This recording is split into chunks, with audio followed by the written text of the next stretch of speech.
Hello, everybody, and welcome to a brand new episode of Legends of LOR. We're not dead, and I am joined this week by Jamesf Yo. and Pinkghost off his success with the CDS. Hello, it's me. Yeah, well, thank you guys very much for joining me. I know it's been a while since I've done one of these. Yeah, I've been taking some long drives to and from work recently. I've been doing less work from home, and I'm really missing listening to everyone talk about like all the balance changes and stuff when I'm stuck in traffic. Well, soon we'll have something for that for one of those days. Yeah, I'm looking forward to it. Yep. Yeah, so a little life update for myself. So I've been doing this for a while, but then near the end of March, I moved. So after that, I stopped being as consistent with this podcast, and some people may have noticed the mic quality change, and that's because I stopped using my high quality mic because I haven't set it up. And I'm gonna be moving again next week, and then after that, I'll actually set up my equipment, set everything up. So the goal is in 2 weeks to try getting back to a more consistent weekly update schedule, and as well actually set up all of my tech and equipment, and try to get back to doing this every week. And we can talk about the fun game Legends of Runeterra, because a lot has happened since the last time I did one of these episodes. And the first thing that happened like 2 days ago was the Runeterra Open, which I managed to go undefeated in, guys, because I'm just that good. Wow, tell us your strategy. My strategy was to just not play. It's that simple. Yeah, no, I ended up having I ended up being busy on that day, and I decided, you know what, I'll just miss out on this one, and I did. But hey, congratulations to Drizoff for winning it. Good for So him.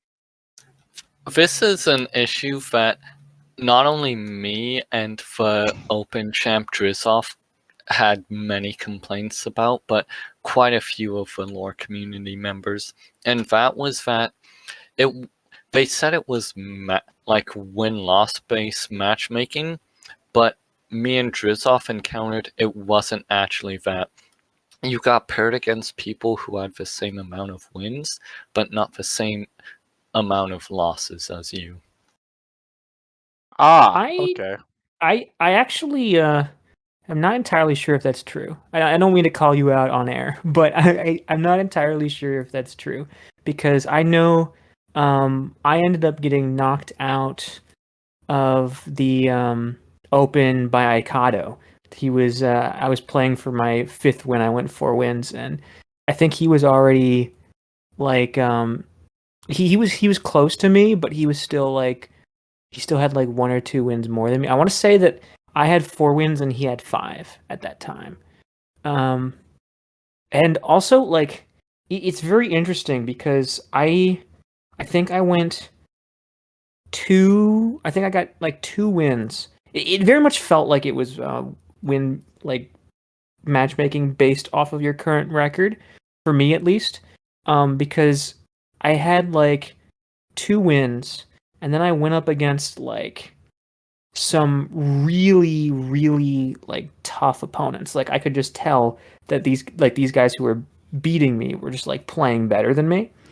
And then after I was like 2-2, my opponents weren't like bad, but felt more like just like queuing up into ladder, where I can like get away with like not respecting them as much. And then I got to 4 wins, and then they threw me against Aikado. So I feel like I can't prove that there's like no MMR, and it's quite possible that there is like some MMR involved, but it very much feels like when like record-based matchmaking has been implemented to like some degree. Like I don't know if you guys I haven't played like every gauntlet every day because of life and stuff, and I feel like most people are in the same boat, but like it definitely has felt in the past few weeks that win-based or round-based matchmaking has been implemented, because as I get more wins, I have to fight harder and harder for each of those games. I remember my last game for like my final victory in the Ruthless. I ended up going up against rank 1 most seasons Nick makes plays, and who was also on yeah, he was also on his final game. Like both of us, like if we lost, we were out. I ended up winning that set, which I will totally brag about here on the So what air. you're telling me is that you're better than the rank 1 player Nick makes plays. Confirmed. It is confirmed, yes, on air. But how I knew that my opponent was 3-0 when I was 3-2 was I literally just asked him because I recognized that name, and because I was 3-2 going into this match, and then I saw, oh, it's Underlight. I messaged Underlight after the game. Oh, what was your record? He told me he was 3-0, and I was like, oh, I was 3-2.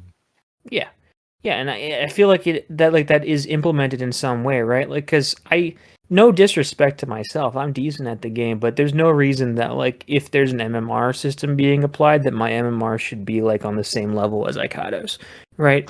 Like he should totally be ahead of me, if not just for the fact that he plays the game way more often than I do, and the fact that we were roughly on the same place and ladder and still like queued up to into each other just sort of like shows that sort of system, whether it's like fully integrated round-based matchmaking or whether there is like some leading MMR into it. Because the weird thing is, right?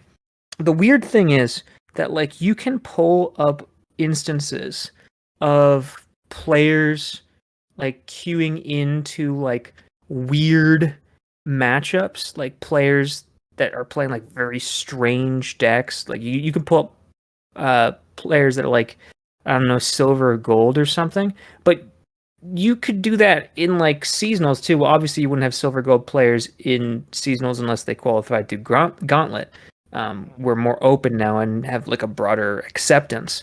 But like, and we would still back in seasonals talk about like how some players would have like a free path into seasonals and how some would like have to go through the gauntlet. Like I'm pretty sure it was Majin Bay or someone who like ended up getting to top one time with like two of their opponents not showing up. Oh no, you're missing the Glop. glop. You're missing the glop method, where glop went 3-2 in the first half, and then he got 4 buys in a row in the second half. Yeah. Yeah, so essentially like that's still like that was still like a thing, right? Or where you would just like get like a little bit of lucky into who you queue into, depending, like it would still be sort of like record based, but So if you want to be really lucky, just play an APAC, because 42nd, an APAC streamer made day 2 of this open with 6-3 record, and Kanan thought he wasn't going to make it in because he was 6-3, so he was busy driving. But the reality was, oh, he's playing an APAC. Kanan made it, but he missed check-in because he was busy driving. that's sad, but also hilarious. Yeah, so I guess that's another thing to talk about, is like how this time around for the Open, it seemed like, because I remember the first time we had the Open, some 9-1s didn't even make it, whereas this time, like APAC, everyone who had 9 wins got in, and then everyone who had 8 wins also seemed to get in, as well as like all the way on to 7, like you said, 6. EU, everyone at 9 wins made it in as well, I believe, and then there was even some 8-win players there. Yeah, And then AM, I believe, we still had 9-2s not make it to day 2. Yeah, because America's only had one person getting off a waitlist, and for EMEA, I know for player who got in off a waitlist, it was Red Pup Gamer Sonicolic. Nice.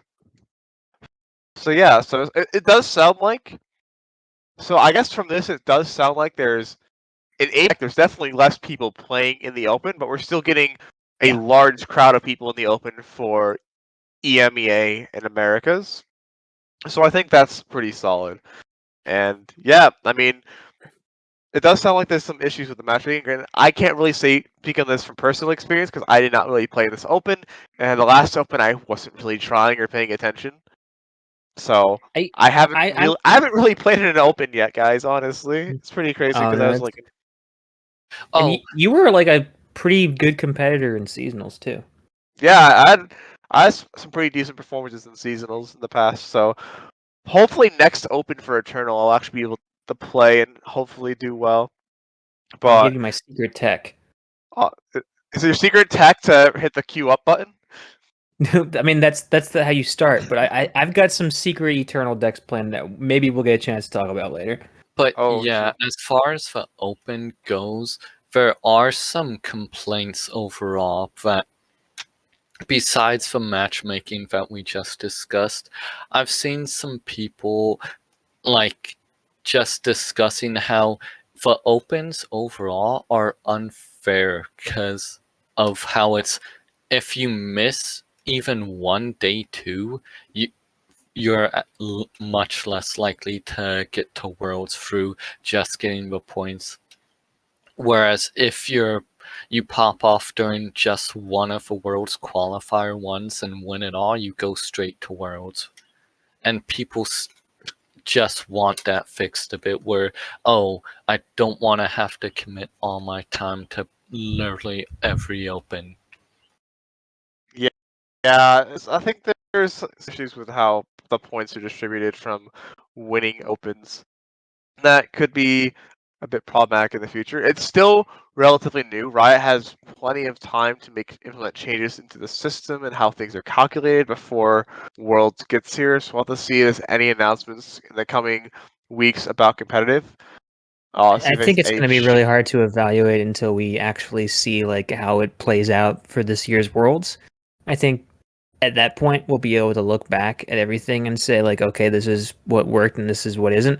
Our community is definitely pretty well known for like overreacting to stuff. I think that a lot of time when you hear negativity from our community, it's usually based in like some sort of truth that needs to be applied, but often gets like drowned in drama, so to say. So I think that there's definitely ways that we can potentially improve things, but I don't think it's going to be really possible for the developers to be able to make huge improvements. Like obviously like there's some obvious stuff that could just be like tweaked and stuff, and they definitely have stepped things up from the last open, but I think it's something we're gonna have to like look back on like how this World's played out and see what worked, what didn't, and make new implementations there, which I'm sure Ruben will be quite busy on. Yeah. Hey, the devs are still active, and I know for sure that they have probably heard these complaints, and I've even seen Ruben respond to a few of these things, saying that he'll get the team to look into it with like some of the wins and see how things are going there. So I think the team will be looking into it. We're gonna see if there's gonna be any changes to it in the future. But I will say one nice thing about the opens has been the flexible scheduling, and I think while that is a nice bonus, it does mean that it can be a bit harder to find your opponent when you're looking for matches. For example, I know that one of my friends in EU like queued up at 6 a.m. right when they got Let's Open, and it took them a while to find one of their matches. Oh sure, yeah, right when it opens, yeah. So, like ZZ told me that he and Simon went up playing a miniature best of 5 in the open because they were the only people queued up at 5 a.m.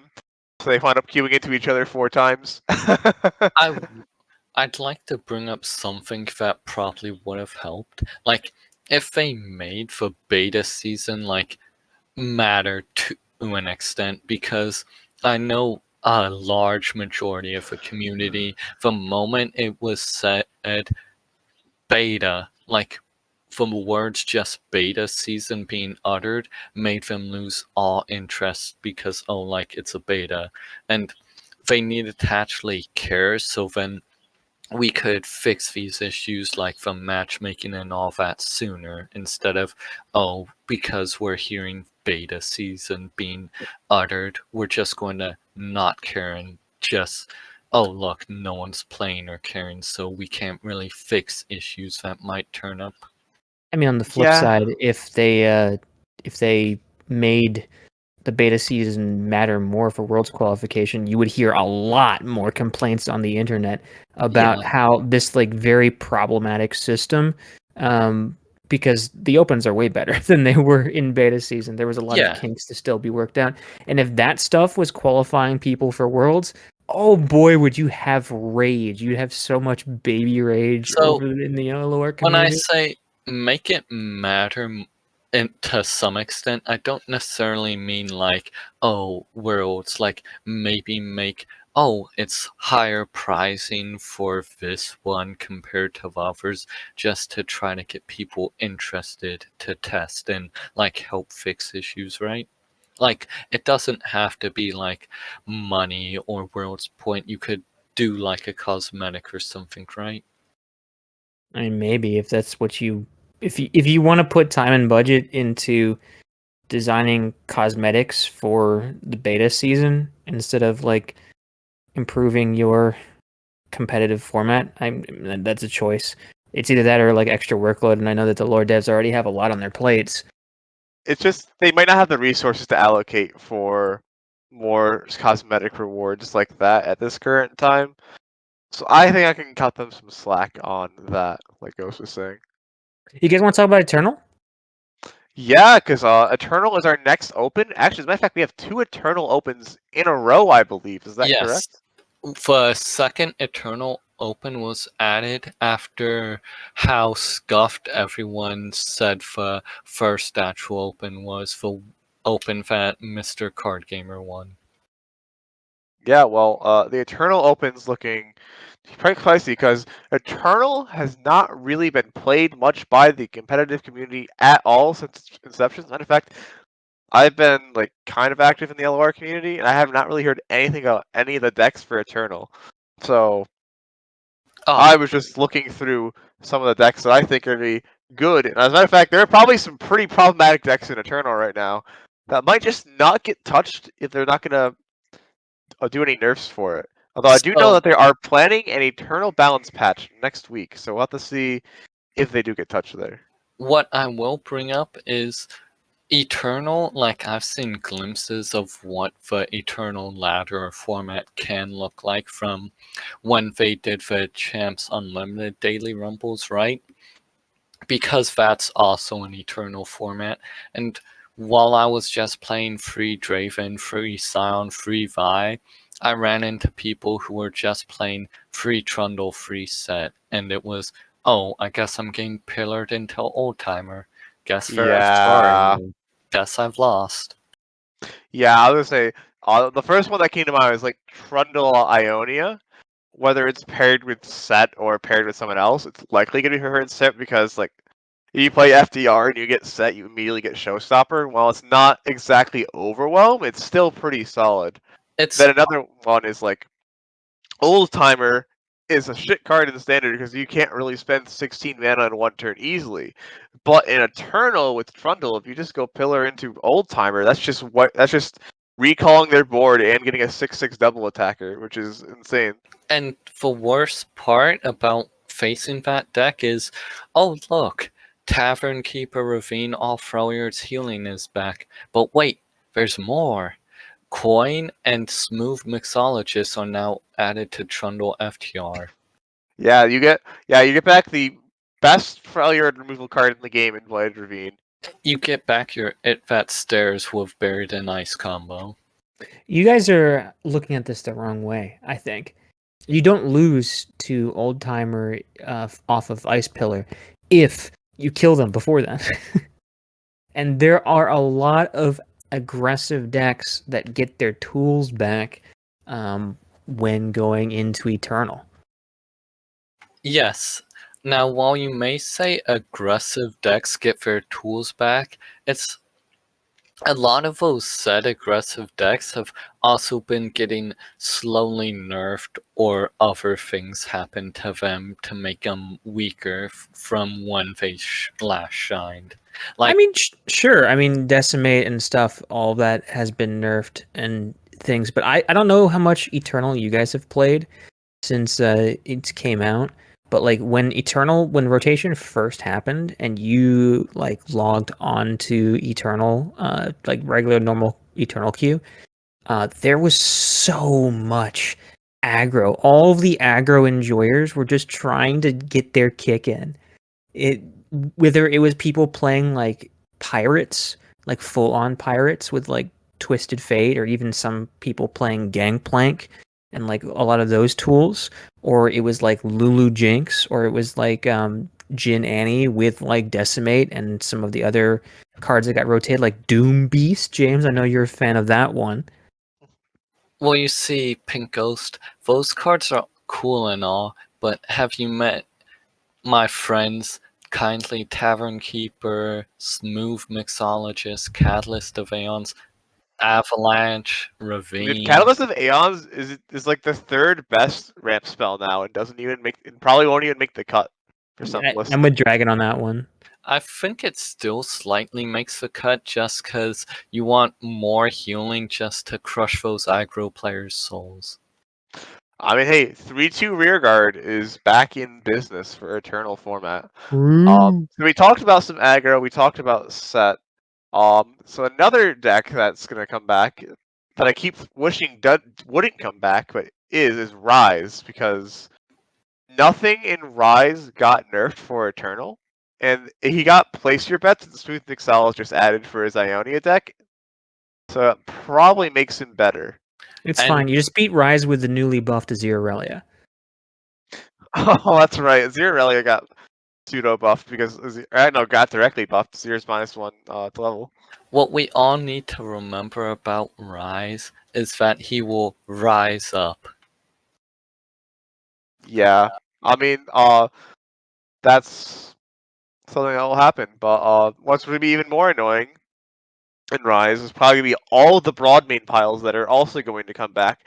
Now that Untrue. Flock is going to exist again, Broadmain, Broadmain is already seeing decent play in Standard without Flock, and I think in Eternal it's just going to be insane.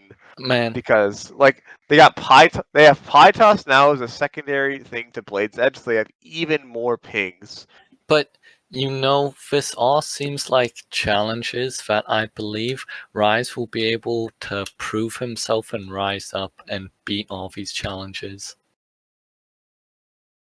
Bro, I mean, James, we're spending a lot of time here, like talking about like the big boogeyman of like potentially Eternal when it comes up. But honestly, I am so incredibly excited for Eternal. It's kind of ironic, but I almost feel like I can play around more stuff in Eternal format than in Standard.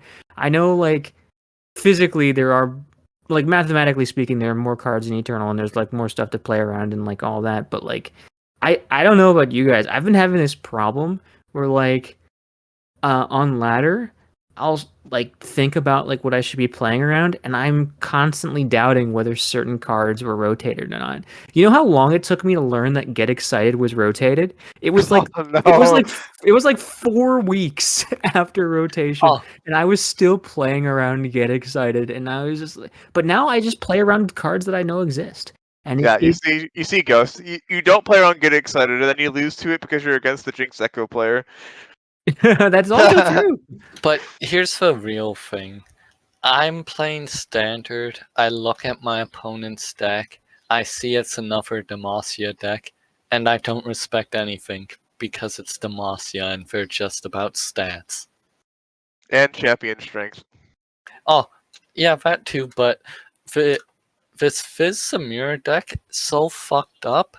I've been surviving champion strengths and still winning the turn after, even when the CS gives their units scout.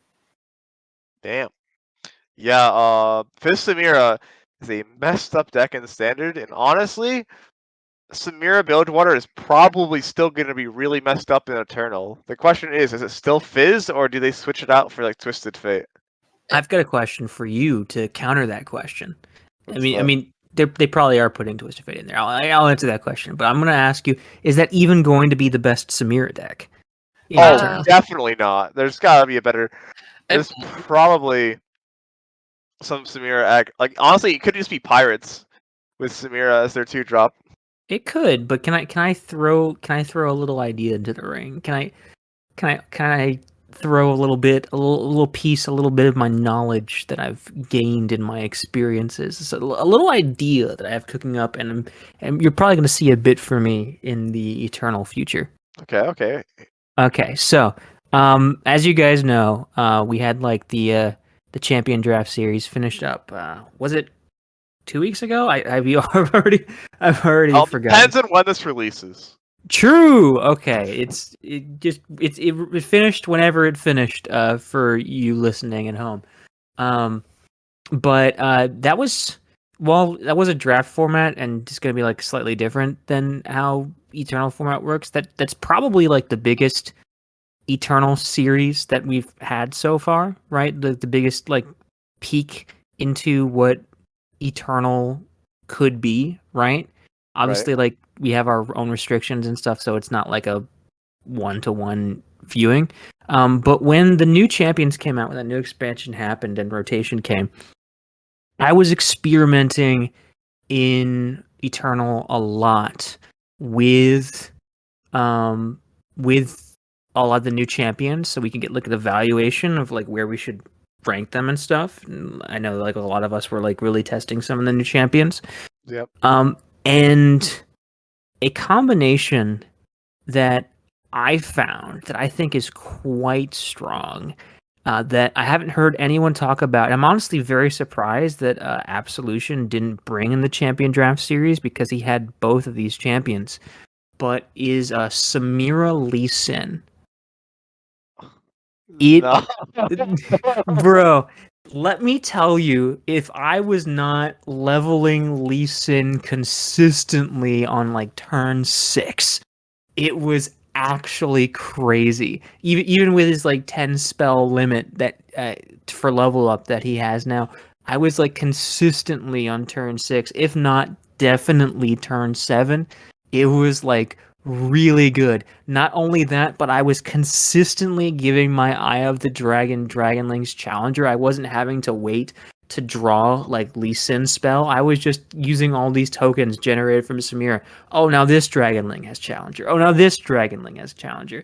And I don't even need Lee Sin to have Overwhelm sometimes, even though I'm playing Noxus and can easily give him like Might or use the Overwhelm weapon. What is it? The Great Hammers. Yep. I can give that to him because I can just attack more than once with him if I have a rallying Samira on board. And it's so much easier to protect Samira in Ionia when you have Deny, when you have Twin Discipline, when you have like all of these protection spells. You're not even worried about the nerf to her champion spell, whose name escapes me because I'm all out. All out. I'm terrible with card names, dude. I remember cards by the pictures. I like the pretty pictures. Yeah. You know what, Ghost? I think everything you've said is correct, and I think it's time to stop talking about Lee Sin so we don't accidentally make people play it. No, dude, this is why you need to listen to this podcast, because we're the only ones giving you all the secret tech. Yeah. Now, you make valid points about Lee Sin probably pairing nicely with Samira, but there's another rotated game-ending champ who would pair much better with Samira. Her name is Sivir. Oh, Sivir Samira also doesn't sound too bad, because you just giving your Sivir Challenger seems pretty good. Yeah, but you don't get the given. I mean, you get Challenger on Sivir, which is good, but you don't actually give it to your allies, essentially because you don't get the Challenger until the attack is committed. That's not the real point of this. This Samira Sivir is Noxus Shrima. It's what the devs always wanted the community to play, which is Reputation. True. You will play Reputation, as the devs said. They it's have been LOR saying that. as the devs intended. But yeah, I'm excited for Eternal, and you know what? We have a few. We're going to be ending soon, but before we do that, do you guys want to have any predictions on what you expect to happen in the Eternal Balance patch next week? I mean, like guessing guessing like if there how about this? One revert, one buff, one nerf. They revert TF's level up. They buff Anivia, but wait, my bad. It's they revert Anivia's level up to her old one, so she's finally playable. They buff Fizz to a 2 health at level 1, and then they nerf Samira to a 2-1. Hold on, I have to ask, what was Anivia's old level up? Oh, you just have to have an egg survive that to the next turn. That's crazy. Was that only in beta? Yeah, Yes. closed beta. Okay, I didn't play beta. I've told this story on the stream before. Hey, James. You know Fizz is legal in the standard, right? That Yeah. buff. So why are we buffing him for standard when he's already in a tier 1 deck? Oh, because fuck all those like spell-based players. Because if you want to target my Fizz, you're going to have to pay more than just one Caustic Riff. But James, I'm one of those spells players. Also, it means that now my Fleet Feather Tracker can't kill it if they have all out. Oh, So what do I have to do as a Demacia gamer? Demacia gamers also, they don't matter. Dang, you gotta be. Why do you gotta be right? Like those rally bozos, just go play Noxus. They have better rallies. Dang. All right, Ghost. You're up next, and you're not allowed to say Samira for your nerf section. Okay, that's fine. So I think a buff that that will save Freljord will make Freljord great again. Is Scar Maiden Reaver to 5 attack. That is the essential buff that Freljord is looking for. I think they're going to make Atrocity slow speed again because screw you. I think that they are probably going to give Jack a buff that he doesn't need and is going to become like incredibly game breaking. And I haven't said a revert yet, have I? Nope. Not. I think they'll revert Aegis, make it 4 mana again. Monko? Okay. That's Alright. worse than my revert. Alright. You know what? Here's mine. So for revert, you said you wanted to say Freljord, and here's the real way we say Freljord. We revert it that stares. Or Okay, no, not it that stares. They who endure to 6 mana. So is now a 6 mana card. Okay, I was being ironic. This is actually a very good change. I'm all aboard on this. Yeah. For buff, I'm trying to think if there's any. I'll get back to you on the buff section.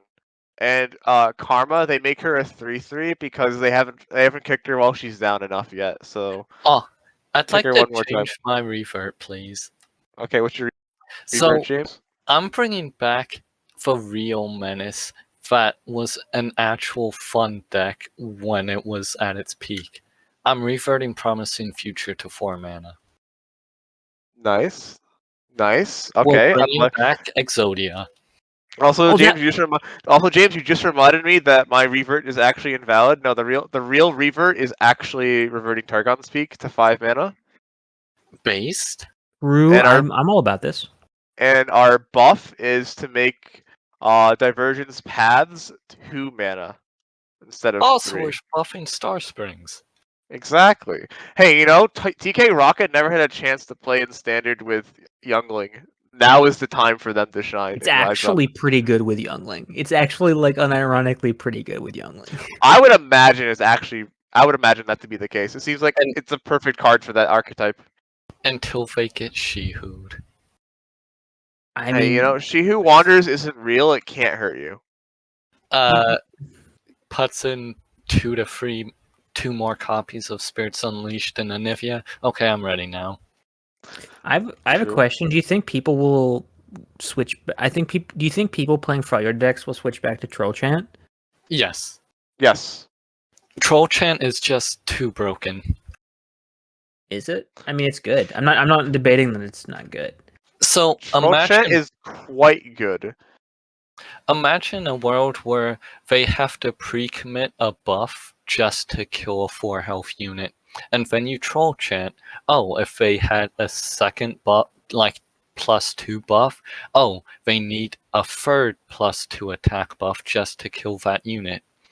Yeah, like for example, imagine you play a 1-mana 2/1, and your opponent plays Samira, and then they attack with their Samira.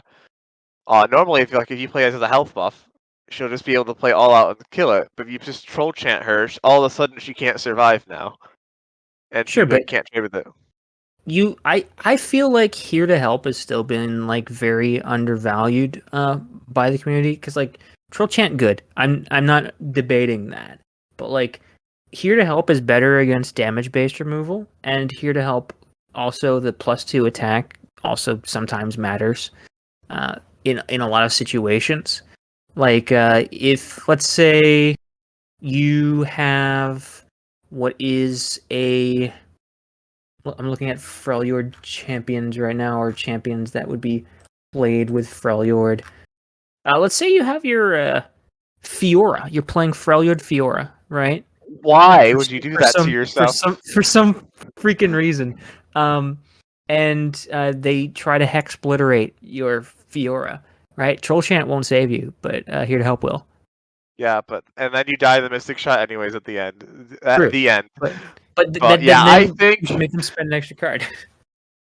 I think that Freljord will rise up in Eternal after doing almost nothing in Standard, and it'll be interesting to see how things go. Something else that is interesting, bringing up all this like damage-based stuff, is that Freljord's real landmark is finally coming back. Scar Grounds. True. Oh, and you know what? Maybe we'll get the Vladimir rework next week as well, because the devs did say they were rotating him to rework him.